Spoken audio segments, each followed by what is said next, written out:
If you're getting on your opponent's back and not finishing the match, that might not be a problem of your submissions, but your hand fights. It happens all the time. We work hard to get on the opponent's back, and once we're there, they start to defend, they're putting the head away, and before we know, we lost the completely position just trying to force a submission. What I want to work with you today is some ways that we can use the hand fights, that we can progressively take the defenses out of the opponent and get to the submission. So the submission, it's actually just a matter of time. Let's get into it. The first thing that we gotta understand is when we are on someone's back, we only have one hand to finish him, to get our strangle, but my opponent actually has 3 tools to defend his neck. 2 hands, and also he can hide his neck, making it hard for me to get there. So he actually have 3 tools to defend his neck, where I only have 1. For that, we need a system that we're gonna progressively take in these hands and find the space underneath the neck.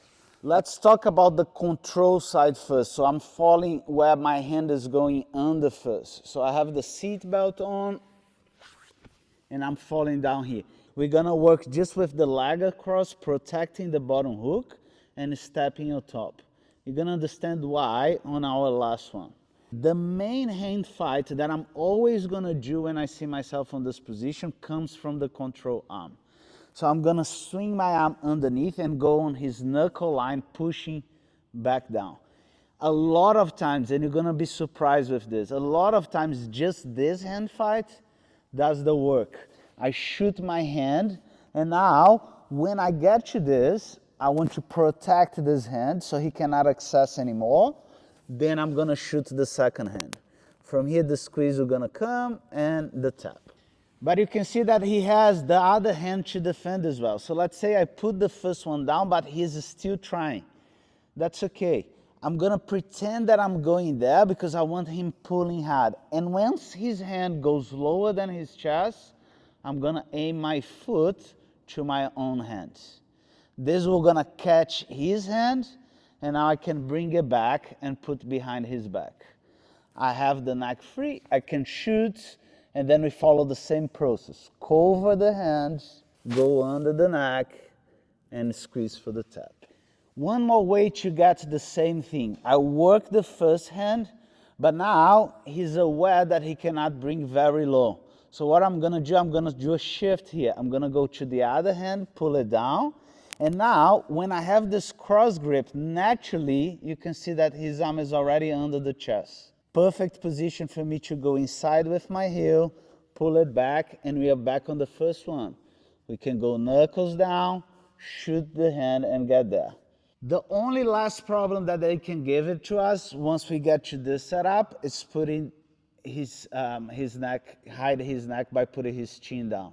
For that, we're gonna use a flat fist that goes right behind his neck, and I'm gonna start to insert my hand.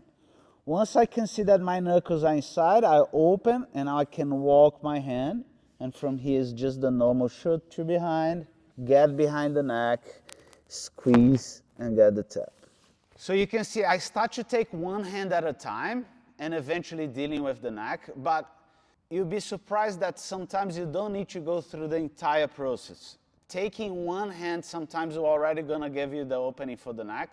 So if you have the opening for the neck, don't wait to do the entire hand fight. Whenever you have the open, just shoot and go straight for the strangle. If he keeps defending, you keep progressing on the hand fight. On the next one, I want to show one on the other side. So the first two, you're working on the control side, and now we're gonna work on the strangle side.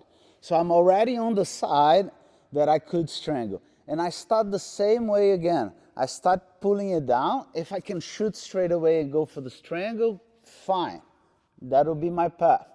But we know it might have more resistance from here. So I'm gonna start taking this one down, and I'm gonna shoot my foot to my own hand. Once I catch it, I will scoop his arm back.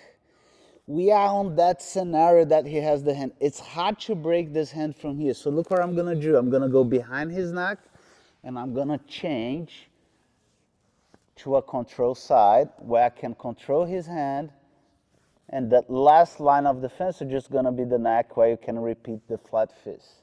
Once we're here, we can go for the kill. I would highly recommend for you to watch EBIs. You're going to see that the best guys, they are looking for a chain of reactions that lead to it. So they keep on playing the hand fight until they find the opening. Sometimes the opening comes really quick because the opponent made a mistake trying to escape, but sometimes they take it further, just removing the defenses. So next time you're on the back, don't try to rush for submissions. Look for a progressive way to deal with the hands. You're going to see that the submission is just a matter of time.